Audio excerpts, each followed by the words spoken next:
Hello everyone, this is Preet and welcome back to my YouTube channel. आज के इस video में हम लोग देखेंगे चैप्टर नंबर 1 के एक्सरसाइजेस क्वेश्चन. लास्ट वीडियो में हम देख चुके हैं ब्रू क्वेश्चंस, इन टेक्स्ट क्वेश्चंस जो चैप्टर के बीच बीच में होते हैं, जिनको हम कल वाले वीडियो में सॉल्व कर चुके हैं. तो आज के इस वीडियो में स्टार्ट करते हैं exercise question number 1. Which of the statements about the reaction below are incorrect? आपको एक स्टेटमेंट दे रखा है, एक रिएक्शन दे रखी है स्टेटमेंट में, और आपको बताना है कि इन चारों ऑप्शन में से कौन सा ऑप्शंस इनकरेक्ट है. Reaction is 2PbO solid plus carbon solid equals to 2Pb plus CO2. यहाँ पे आपको दे रखा है lead oxide plus carbon equals to, दो प्रोसेस होके बन रहा है lead plus CO2. Option number A, lead is getting reduced. Option B, carbon dioxide is getting oxidised. Option C, carbon is getting oxidised. And D, lead oxide is getting reduced. Reduction और oxidation क्या होता है? Reduction जिसमें hydrogen add होता है और oxygen remove होती है. एंड ऑक्सीडेशन क्या होता है? ऑक्सीडाइज्ड होने का मतलब ये होता है कि ऑक्सीजन ऐड हो रही है और हाइड्रोजन रिमूव हो रही है. ऑप्शन नंबर ए पे चलते हैं. स्टार्टिंग में लेड इज गेटिंग रेड्यूस्ड. आपकी जो लेड है वो रेड्यूस हो रही है. लेड जो है वो इस तरफ नहीं है बल्कि राइट हैंड साइड में है, यानी कि रिएक्टेंट नहीं है बल्कि प्रोडक्ट है. तो वहां लेड है और इधर लेड ऑक्साइड है. तो जो लेड ऑक्साइड है, एक तो उसका ऑक्सीडेशन हो रहा है लेड में, यानी लेड ऑक्साइड से ऑक्सीजन हट रही है, और दूसरा जो कार्बन है, कार्बन का बन रहा है कार्बन डाइऑक्साइड, यानी कार्बन के अंदर ऑक्सीजन ऐड हो रही है. तो लेड ऑक्साइड से ऑक्सीजन निकल रही है, इसका मतलब लेड ऑक्साइड का रिडक्शन हो रहा है, और कार्बन में ऑक्सीजन ऐड हो रही है, मतलब कार्बन का ऑक्सीडाइज्ड हो रहा है. तो लेड का रिडक्शन कहाँ हो रहा है? लेड का रिडक्शन नहीं हो रहा है, लेड ऑक्साइड का रिडक्शन हो रहा है. तो फर्स्ट ऑप्शन इनकरेक्ट है. एक तो ये ऑप्शन इनकरेक्ट हो जाएगा. Carbon dioxide is getting oxidised. तो कार्बन डाइऑक्साइड कहाँ पे ऑक्सीडाइज्ड हो रही है? कार्बन डाइऑक्साइड से तो इधर कार्बन है, यानी कार्बन जो है वो ऑक्सीडाइज हो रहा है. कार्बन के अंदर ऑक्सीजन जुड़ रहा है तो वो कार्बन डाइऑक्साइड बन रहा है. तो carbon dioxide is getting oxidised, incorrect. Option number C, carbon is getting oxidised, correct है, क्योंकि कार्बन में ऑक्सीजन ऐड हो रही है. Lead oxide is getting reduced, lead oxide से ऑक्सीजन रिमूव हो रहा है. तो option number C and D correct है, और जो आपका ऑप्शन नंबर ए और बी है ये दोनों आपके इनकरेक्ट है. Question number 2, Fe2O3 plus 2Al बना है Al2O3 plus 2Fe. The above reaction is an example of. ये जो रिएक्शन है वो कौन सी रिएक्शन का एग्जाम्पल है? तो Fe2O3 plus 2Al equals to Al2O3 plus 2Fe. यहाँ पे जो एल्यूमिनियम है वो Fe यानी आयरन से ज्यादा रिएक्टिव है. तो ये जो Al है वो Fe यानी आयरन को क्या कर रहा है? डिस्प्लेस कर रहा है और इसकी जगह खुद ले रहा है. तो वहां पर Fe2O3 की जगह आपका बन गया Al2O3 प्लस 2Fe. तो किसी भी कंपाउंड में से उसके एलिमेंट को उससे ज्यादा रिएक्टिव एलिमेंट के थ्रू उसके द्वारा अपनी जगह से हटा देना, यानी कि मोर रिएक्टिव एलिमेंट किसको डिस्प्लेस कर देता है? अपने से कम रिएक्टिव एलिमेंट को. तो ये जो रिएक्शन है वो एग्जांपल है displacement reaction. Question number 3, what happens when dilute hydrochloric acid is added to iron filings. क्या होता है जब डाइल्यूट हाइड्रोक्लोरिक एसिड की प्रोसेस आप करवाएंगे किसके साथ? आयरन फिलिंग्स यानी कि Fe के साथ. तो यहाँ पे मैंने केवल ऑप्शन का आंसर देने की बजाय इसको थोड़ा सा एक्सप्लेन किया है. By the reaction equation Fe plus 2HCl, यानी जब आप Fe फिलिंग्स के अंदर हाइड्रोक्लोरिक एसिड से प्रोसेस करवाएंगे तो ये आपका बनेगा FeCl2 यानी आयरन क्लोराइड प्लस हाइड्रोजन. तो then option number A is correct. Hydrogen gas and iron chloride are produced. इस जो ये रिएक्शन है उसके अंदर एक तो हाइड्रोजन गैस बन रही है और एक आयरन क्लोराइड बन रहा है। Question number 4, what is balanced chemical equation? Why should chemical equation be balanced? Balanced chemical equation क्या होती है और हमें किसी भी इक्वेशन को बैलेंस क्यों करना चाहिए, इन सब चीजों के बारे में हम पढ़ चुके हैं हमारे लास्ट वीडियोस के अंदर। जब मैं इस चैप्टर एक्सप्लेन कर रही थी उस समय मैंने नोट्स में लिखवाया था कि बैलेंस्ड, मैंने ये भी लिखवा रखा है कि केमिकल इक्वेशन क्या होती है और केमिकल इक्वेशन को बैलेंस कैसे किया जाता है और बैलेंस्ड केमिकल इक्वेशन होती क्या है और केमिकल इक्वेशन को बैलेंस करना जरूरी क्यों होता है। ये सारी बातें मैं अपने लास्ट वीडियोस में बता चुकी हूँ। तो जिन बच्चों ने अभी तक मेरा वीडियो नहीं देखा है तो वो लोग मेरे जो लास्ट वीडियोस हैं वो जरूर देखें और आपको इनके बारे में पूरा एक्सप्लेनेशन मिल जाएगा। और फिलहाल मैं एक बार वापस रिपीट करती हूँ इस आंसर को और ये आंसर मैं वापस आप लोगों को एक बार एक्सप्लेन करती हूँ। What is balanced chemical equation? पहली बात तो केमिकल इक्वेशन वो होती है जो केमिकल रिएक्शन को सिंबॉलिक फॉर्म में जब हम लिखते हैं तो उसे केमिकल इक्वेशन बोलते हैं और किसी भी केमिकल इक्वेशन को जब हम बैलेंस करते हैं कैसे करते हैं, the chemical equation in which the number of atoms of each element on both sides of the equation are equal is called balanced chemical equation. अब एक पॉइंट ध्यान से समझे, the chemical equation in which एक ऐसी रासायनिक अभिक्रिया एक ऐसी रासायनिक समीकरण, रिएक्शन मतलब अभिक्रिया और इक्वेशन मतलब समीकरण, जो लोग हिंदी मीडियम से हैं वो लोग भी अच्छे से समझे। द केमिकल इक्वेशन इन विच, एक ऐसी रासायनिक समीकरण जिसमें the number of atoms of each element on both side, आप लोग जानते हैं इक्वेशन की दो साइड होती है, left hand side and right hand side. Left side में रिएक्टेंट आते हैं और जो राइट साइड होता है उसमें बनने वाले प्रोडक्ट आते हैं। तो रिएक्टेंट और प्रोडक्ट दोनों में जितने भी एलिमेंट होते हैं उन एलिमेंट के जो नंबर ऑफ एटम्स होते हैं यानी एटम्स के जो संख्या होती है वो दोनों तरफ कैसी होनी चाहिए, इक्वल होनी चाहिए, उसे ही बैलेंस्ड केमिकल इक्वेशन कहते हैं। The chemical equation in which the number of atom of each element on both sides of the equation are equal is called balanced chemical equation. Balance हो गया अपने आप क्योंकि दोनों तरफ के एलिमेंट्स की जो नंबर ऑफ एटम्स है वो क्या हो गए, इक्वल। सेकेंड क्वेश्चन है why should chemical equation be balanced, कि हमें ऐसा करने की जरूरत क्यों पड़ती है। तो देखते हैं, according to the law of conservation of mass, यहाँ पे हम बात करेंगे कंजर्वेशन ऑफ मास जिसे हम हिंदी में बोलते हैं द्रव्यमान संरक्षण का नियम। ये लो ये कहता है mass can neither be created nor be destroyed, कि जो मास होता है, जो द्रव्यमान होता है वो ना तो कभी खत्म किया जा सकता है ना कभी उसे बनाया जा सकता है, मतलब ना तो उसका निर्माण होता है ना वो कभी नष्ट होता है। Mass can neither be created nor be destroyed. The total mass of product must be equal to the total mass of reactant. इसका मतलब ये है कि जो आपका टोटल मास होता है, जो आपके प्रोडक्ट्स का जो टोटल मास है वो किसके इक्वल होना चाहिए, टोटल मास ऑफ रिएक्टेंट। यहाँ एक वर्ड आया है मस्ट बी। मस्ट बी तब लगता है जब कोई चीज बहुत ज्यादा, मतलब जिसके रिक्वायरमेंट जो जरूरी ही होता है, जिसके बिना कुछ नहीं हो सकता, मतलब कि निश्चित है ये line, must be the total mass of product must be equal to the total mass of reactant, यानी कि जो आपके प्रोडक्ट बने हैं उनका टोटल मास आपके जो रिएक्टेंट है उनके मास के क्या होने चाहिए, इक्वल ही होने चाहिए।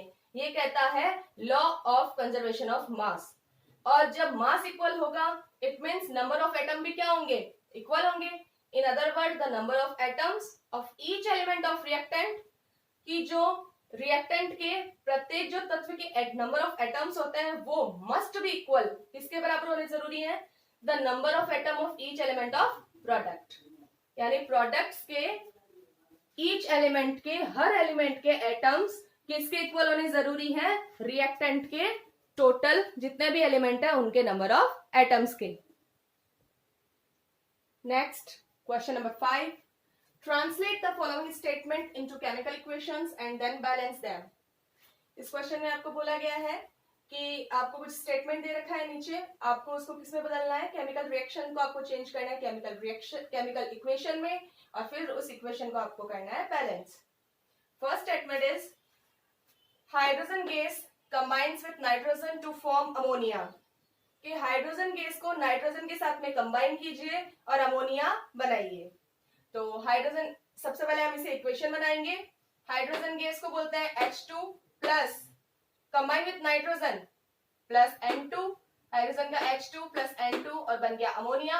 अमोनिया को बोला जाता है NH3। तो चलते हैं आगे, इसको बनाते हैं बैलेंस्ड इक्वेशन। तो बैलेंस्ड इक्वेशन बनाने के लिए सबसे पहले इन्हें बॉक्सेस में बंद कर दीजिए। H2 plus N2 equals to NH3। Boxes में बंद करने के बाद में हमारा अगला स्टेप होता है कि हम इसके एटम्स देखते हैं। तो सबसे पहले हम एटम देख लेते हैं सबके। हाइड्रोजन के एटम कितने हैं? 2। नाइट्रोजन के कितने हैं? 2। NH3 अगर प्रोडक्ट की बात करें तो उधर नाइट्रोजन के हैं 1 और हाइड्रोजन के हैं 3। तो एक एक एलिमेंट की देखते हैं। इधर नाइट्रोजन के 2 है और उधर नाइट्रोजन का 1 है। तो सबसे पहले हम नाइट्रोजन के एटम को प्रोडक्ट में भी कितने बनाते हैं? 2। तो प्रोडक्ट में जब हम 2 बनाते हैं तो वहां पे हम n के नीचे 2 से लटका नहीं सकते, तो हम उस बॉक्स के कहां लिखेंगे? आगे की तरफ हम लिखेंगे 2। तो वो NH3 के आगे हमने लिख दिया 2। लेकिन जैसे हमने आगे 2 लिखा तो अब नाइट्रोजन कितनी हो गई? 2। बट हाइड्रोजन कितनी हो गई? नीचे 3 आगे 2, 3 2 जा 6। तो हमारी जो हाइड्रोजन है वो अब हो गई 6 और रिएक्टेंट के अंदर हमारे जो हाइड्रोजन के एटम है वो है 2। तो हमें इधर भी रिएक्टेंट में भी हाइड्रोजन के एटम बनाने पड़ेंगे 6। तो हमें नेक्स्ट स्टेप में करना पड़ेगा हाइड्रोजन के, यहाँ तो हम लिख नहीं सकते और पहले से 2 है तो बॉक्स के आगे हम लिखेंगे 3। तो 3 2 जा 6। हमारी जो हाइड्रोजन है वो कितनी हो गई? 6। हाइड्रोजन 6, नाइट्रोजन 2, उधर भी नाइट्रोजन 2 एंड हाइड्रोजन 6। तो हम लिख सकते हैं 3H2 plus N2 equals to 2NH3। ये हो गई हमारी बैलेंस्ड इक्वेशन। और इसके आगे हम देखते हैं नंबर। अब हम देखते हैं सेकंड नंबर पे, hydrogen sulphide gas burns in air to give water and sulphur dioxide. जब हाइड्रोजन सल्फाइड गैस को एयर में जलाते हैं, बर्न करते हैं, तो वो हमें वाटर देता है एंड सल्फर डाइऑक्साइड देता है।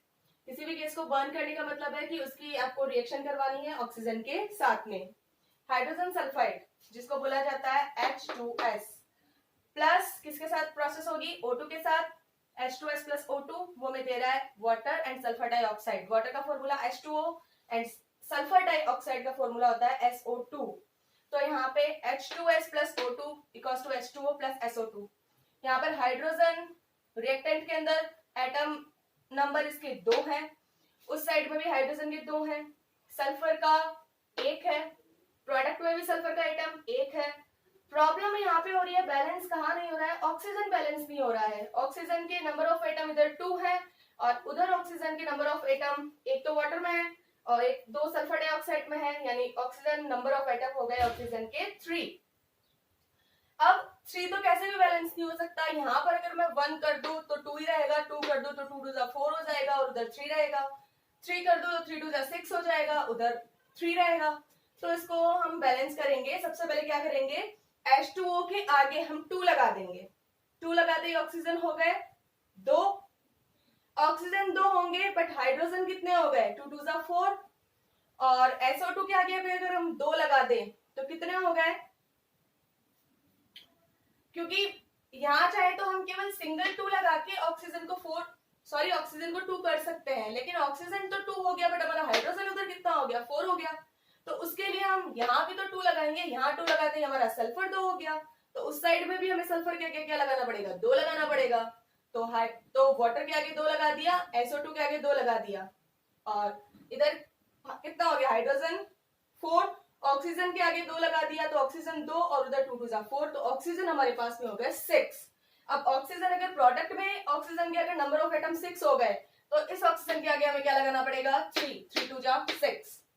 तो यहाँ तक इस स्टेप तक हमारा जो ऑक्सीजन है वो बैलेंस्ड हो चुका है। ऑक्सीजन 6 हो गया, उधर ऑक्सीजन 6 हो गया, बट हाइड्रोजन उधर 4 हो गया और सल्फर उधर 2 हो गया। तो हाइड्रोजन को 4 करने के लिए H2S के आगे लगा देंगे 2 2 2 जा 4 और सल्फर को 2 करने के लिए यही 2 आगे लगेगा, तो हाइड्रोजन तो हो गया 4 और सल्फर हो गया 2 और हमारी रिएक्शन, हमारी इक्वेशन हो गई balance 2H2S plus 3O2 equals to 2H2O plus 2SO2। Next, number 3, barium chloride reacts with aluminium sulfate to give aluminium chloride and a precipitate of barium sulfate।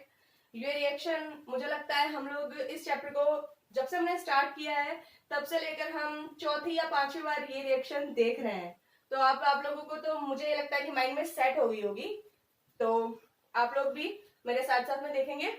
Barium chloride react with aluminium sulphate, barium chloride BaCl2, aluminium sulphate को क्या बोलते हैं, Al2SO4 का whole 3 equals to, दोनों ने react किया, दोनों की रिएक्शन से क्या बना, AlCl3 प्लस BaSO4। और ये जैसा कि आप लोग जानते ही हैं कि BaSO4 क्या है, प्रेसिपिटेट होता है, जो प्रेसिपिटेट क्या होता है, इनसॉल्युबल इन वाटर, जो पानी में नहीं घुलता। First of all number 1 step में सबको बॉक्सेस में बंद कर दीजिए, उसके बाद में हम देखते हैं नंबर ऑफ एटम्स।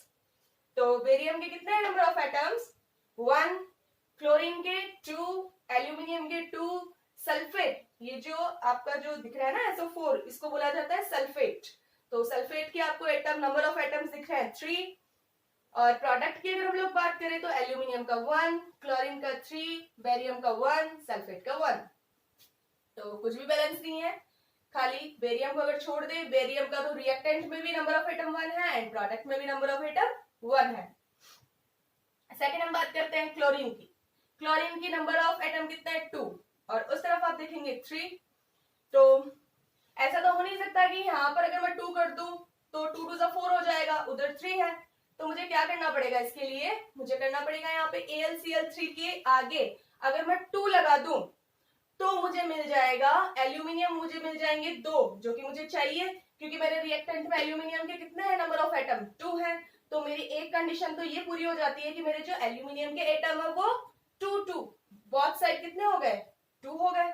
लेकिन क्लोरीन के एटम यहाँ पर हो गए हमारे 3 2 जा 6, तो क्लोरीन के एटम अगर उधर 6 हो गए तो उधर भी इस साइड में भी मुझे क्लोरीन के एटम कितने करने पड़ेंगे, 6 करने पड़ेंगे।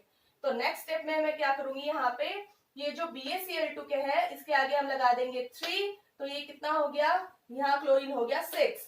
अब हमारी कंडीशन एक और नहीं होगी कि क्लोरीन तो 6 हो गया, एल्यूमिनियम 2 हो गया, बट हमारा जो बेरियम है वो कितना हो गया, 3 हो गया। बेरियम के नंबर ऑफ एटम्स 3 हो गए, बेरियम के नंबर ऑफ एटम्स 3 हो गए, तो हमें प्रोडक्ट में भी क्या करना पड़ेगा, BaSO4 के आगे 3 लगाना पड़ेगा।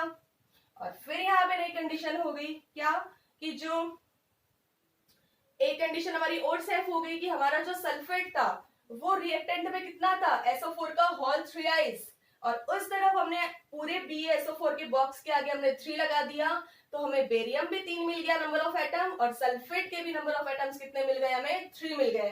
और अब आप जैसा कि आप लोग देख रहे हैं स्क्रीन पे कि ये जो Ba है वो 3 हो गए, उस तरफ भी प्रोडक्ट में Ba 3 हो गए, क्लोरीन के 3 2 जा 6, नंबर ऑफ एटम 6 हो गए, और तो उधर भी जो क्लोरीन के नंबर ऑफ एटम है वो कितने हो गए, 6 हो गए, 3 2 जा 6।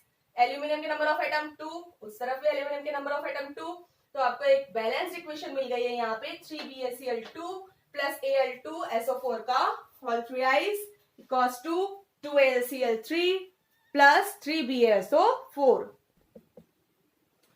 Number 4, potassium metal react with water to give potassium hydroxide and hydrogen gas. Potassium metal यानी एक पोटेशियम धातु है जो रिएक्ट कर रहा है पानी के साथ में और हमें दे रहा है potassium hydroxide plus hydrogen gas. Potassium का जो सिंबल है K प्लस वाटर के साथ में रिएक्ट कर रहा है, वाटर का सिंबल है H2O, देन रिएक्ट होके बन रहा है KOH प्लस H2 यानी पोटेशियम हाइड्रोक्साइड जिसका सिंबल है KOH plus hydrogen gas. First of all number 1 step सबको बॉक्सेस में क्लोज कर दीजिए, K plus H2O equals to KOH plus H2। Start करते हैं। पोटेशियम हमारा कितना है, नंबर ऑफ एटम 1 है। प्रोडक्ट में बात करते हैं तो पोटेशियम नंबर ऑफ एटम 1 है। हाइड्रोजन की बात करें नंबर ऑफ एटम 2 है, और प्रोडक्ट में चले तो नंबर ऑफ एटम 3 है। एक तो हाइड्रोजन में है 2 तो, और एक पोटेशियम हाइड्रोक्साइड में नंबर ऑफ एटम 1, तो उधर हाइड्रोजन के हो गए 3 और इस साइड में हो गए 2, तो अनबैलेंस्ड है। देन ऑक्सीजन की बात करें तो ऑक्सीजन है 1 एंड उधर भी प्रोडक्ट में भी नंबर ऑफ एटम जो ऑक्सीजन के है वो है 1, तो हमें यहाँ पे बैलेंस करना है सबसे पहले हाइड्रोजन को। स्टार्ट करते हैं हम, नेक्स्ट स्टेप में चलते हैं। K प्लस हाइड्रोजन जो प्रोडक्ट में 3 है, तो अगर हम यहाँ 2 लगाएं तो हम 3 तो कर नहीं सकते कैसे भी, तो हम करेंगे यहाँ पे 2 लगा के 2 2 जा 4। तो जैसे ही हमने इस तरफ 2 लगाया तो हमारे जो नंबर ऑफ एटम्स है हाइड्रोजन के वो हो गए है गाइस 4, वो अगर 4 हो गए तो हमें प्रोडक्ट में भी नंबर ऑफ एटम 4 करने पड़ेंगे हाइड्रोजन के, और इसके लिए हमें करना पड़ेगा पोटेशियम हाइड्रोक्साइड के बॉक्स जो है उसके आगे हमें लगाना पड़ेगा 2। तो यहाँ हमने लगाया 2KOH। तो अब हाइड्रोजन के जो नंबर ऑफ एटम्स है वो उधर भी कितने हो गए 4, 2 and 2 4, और इधर भी हो गए 2 to the 4। बट नई कंडीशन हो गई, नई कंडीशन हो गई कि जो पोटेशियम है वो कितना हो गया 2 हो गया। पोटेशियम 2 होते ही हमें नेक्स्ट स्टेप में क्या करना पड़ेगा, पोटेशियम वाले बॉक्स के आगे 2 लगाना पड़ेगा। यहाँ तो हम लिख नहीं सकते, तो यहाँ हो गया पोटेशियम के नंबर ऑफ एटम 2, हाइड्रोजन के 4 एंड ऑक्सीजन के 2, और उस तरफ भी बैलेंस हो चुका है, ऑक्सीजन के 2 हो गए क्योंकि हमने पोटेशियम हाइड्रोक्साइड के बॉक्स के पूरे के आगे 2 लगा दिया है। तो हमारी ये बैलेंस्ड इक्वेशन आ गई 2K plus 2H2O equals to 2KOH plus H2। Question number 5 देखने के बाद में हम देखते हैं question number 6, balance the following chemical equation. अब इसके अंदर हमें स्टेटमेंट नहीं दे रखा है, डायरेक्ट हमें दे रखी है केमिकल इक्वेशन, जिसको हमें केवल क्या करना है, बैलेंस करना है। तो स्टेप सारे नहीं दिखा के हम सीधा इसको बैलेंस करते हैं। First equation is HNO3 plus CaOH का whole twice equals to CaNO3 का whole twice plus H2O। Direct हम देखते हैं नाइट्रिक अम्ल के अंदर, नाइट्रिक एसिड के अंदर हम देखते हैं HNO3। सबसे पहले बात हम करते हैं फर्स्ट ऑफ ऑल हाइड्रोजन की, नंबर ऑफ एटम हाइड्रोजन के इधर आपको मिलेगा 1 और ये मिलेगा 2। तो जो नंबर ऑफ हाइड्रोजन हो गए वो आपके पास, नंबर ऑफ एटम जो हाइड्रोजन के हो गए वो हो गए आपके पास में कितने 3, और उस साइड में आपको हाइड्रोजन के नंबर ऑफ एटम मिलेंगे 2। तो आपको सबसे पहले इक्वल करना पड़ेगा इन्हें। और नाइट्रेट की बात करें तो NO3 जिसे हम नाइट्रेट बोलते हैं उसके नंबर ऑफ एटम 1 है, बट उस तरफ कैल्शियम नाइट्रेट की तरफ हम बात करें तो NO3 के जो नंबर ऑफ एटम वो है 2। आपको नीचे 2 दिख रहा है, NO3 का होल ट्वाइस। NO3 कितने हो गए नंबर ऑफ एटम 2, लेकिन रिएक्टेंट के अंदर है 1, तो हमें इसको भी इक्वल करना पड़ेगा। कैल्शियम के नंबर ऑफ एटम की बात करें तो 1 और प्रोडक्ट में भी 1। देन ऑक्सीजन के अगर नंबर ऑफ एटम की बात करें तो ऑक्सीजन के नंबर ऑफ एटम हो जाएंगे 3 और उधर 2 कितने हो गए 5, बट उधर कितने हैं, ऑक्सीजन के अगर नंबर ऑफ एटम की बात करें तो उधर है केवल 1। सॉरी, NO3 वाले नंबर ऑफ एटम नहीं गिने जाएंगे ऑक्सीजन के, क्योंकि ये पूरा नाइट्रेट है और नाइट्रेट को हम काउंट कर चुके हैं कि नाइट्रेट का इधर है 1 एटम और उधर है नंबर ऑफ एटम 2। तो सॉरी फॉर मिस्टेक, ये नाइट्रेट वाले जो ऑक्सीजन के नंबर ऑफ एटम वो काउंट नहीं किए जाएंगे, नंबर ऑफ एटम काउंट किए जाएंगे केवल हाइड्रोक्साइड वाले के। तो ऑक्सीजन के कितने हैं 2 और उस साइड में है केवल 1। ठीक है, नेक्स्ट हम बात करते हैं, अगले स्टेप पे चलते हैं। तो कैसे होगा ये, यहाँ पर अगर मैं HNO3 के आगे 2 लगा दूं तो यहाँ पे नंबर ऑफ एटम्स, नाइट्रेट की कंडीशन पूरी हो जाती है, उस तरफ 2 है और इधर भी नाइट्रेट के नंबर ऑफ एटम कितने हो गए 2, और हाइड्रोजन के नंबर ऑफ एटम कितने हो गए 2 हो गए। अब हाइड्रोजन के नंबर ऑफ एटम यहाँ अगर 2 है और यहाँ पे कितने हैं 2, तो 2 और 2 कितने हो गए 4। तो उस तरफ मुझे क्या करना पड़ेगा, जो वाटर के जो आगे है मुझे लगाना पड़ेगा 2। ऐसा करते ही हमारी जो केमिकल इक्वेशन है वो बैलेंस्ड हो गई है। हाइड्रोजन के नंबर ऑफ एटम कितने हो गए 2 एंड 2 4, और उस तरफ 2H2O यानी 2 2 4। कैल्शियम के नंबर ऑफ एटम 1, उस तरफ भी कैल्शियम के number of atom 1। Nitrate NO3 के नंबर ऑफ एटम 2, उस तरफ भी नाइट्रेट NO3 के एटम नंबर ऑफ एटम 2, और ऑक्सीजन के ऑटोमेटिक हो गए, यहाँ पर ऑक्सीजन के हैं 2 और उस तरफ भी ऑक्सीजन के हो गए 2। तो 2HNO3 plus CaOH का होल ट्वाइस, then CaNO3 का whole twice plus 2H2O। Number B, NaOH sodium hydroxide plus sulphuric acid, ये दोनों जब रिएक्शन देते हैं तो आपका बनेगा Na2SO4 sodium sulphate plus H2O। यहाँ पे हम अगर देखें तो सोडियम के नंबर ऑफ एटम की बात करें, रिएक्टेंट में है number of atom 1, but product में नंबर ऑफ एटम सोडियम के है 2। देन हमें NaOH के आगे लगाना पड़ेगा 2।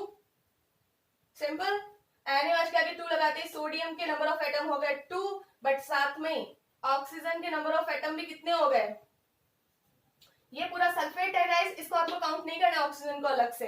तो ऑक्सीजन के नंबर ऑफ एटम हो गए 2, ऑक्सीजन के number of atom 2, then hydrogen के नंबर ऑफ एटम 2, सोडियम के 2, ऑक्सीजन के 2, हाइड्रोजन के 2, बट SO4 सल्फेट का 1 ही है।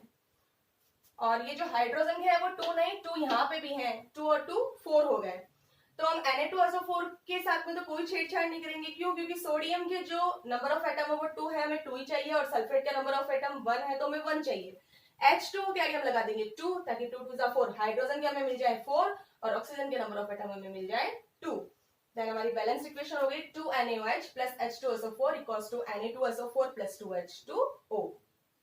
Number C, NaCl sodium chloride plus AgNO3 silver nitrate react करते हैं, AgCl बनाते हैं silver chloride plus NaNO3 sodium nitrate.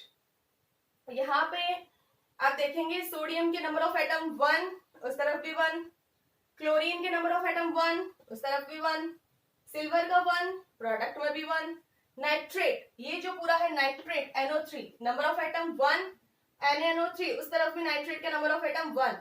तो ये जो आपको इक्वेशन दे रखी है वो पहले से ही बैलेंस्ड इक्वेशन है, तो इसमें आपको कोई छेड़छाड़ नहीं करनी है, ये पहले से ही क्या है, बैलेंस्ड इक्वेशन है। आप इसको एज इट इज वापस लिख देंगे, NaCl plus AgNO3 equals to AgCl plus NaNO3। Number D, BaCl2 barium chloride plus H2SO4 sulphuric acid equals to BaSO4 plus HCl, यानी बेरियम सल्फेट और साथ में बन रही है हाइड्रोक्लोरिक एसिड। अब यहाँ पे हम देखेंगे BaCl2 barium number of atom 1, product में भी number of atom 1, chlorine number of atom 2 है बट प्रोडक्ट में नंबर ऑफ एटम 1 है, इसलिए हम HCl के आगे लगा देंगे 2 लगाते ही सब कुछ मामला सेट है। BaCl2 barium 1, chlorine 2, number of atom chlorine के 2, H2 हाइड्रोजन 2 है तो उस तरफ भी हाइड्रोजन 2 हो गई है, SO4 सल्फेट का नंबर ऑफ एटम 1 है, देन सल्फेट का नंबर ऑफ एटम 1 है, तो BaCl2 plus H2SO4 equals to BaSO4 plus 2HCl। और इस क्वेश्चन के साथ में हमारे इस चैप्टर के जो एक्सरसाइज के क्वेश्चन नंबर 6 तक हैं हम लोग कर चुके हैं, और आप लोग साथ साथ में नोट डाउन कर लिया कीजिए, और मेरे वीडियो को ज्यादा से ज्यादा लाइक कीजिए, शेयर कीजिए, सब्सक्राइब कीजिए। और इसके साथ में अब जो नेक्स्ट वीडियो है उसके अंदर हम देखेंगे चैप्टर नंबर 1 के क्वेश्चन नंबर 7 से। आज के लिए बस इतना ही, थैंक यू।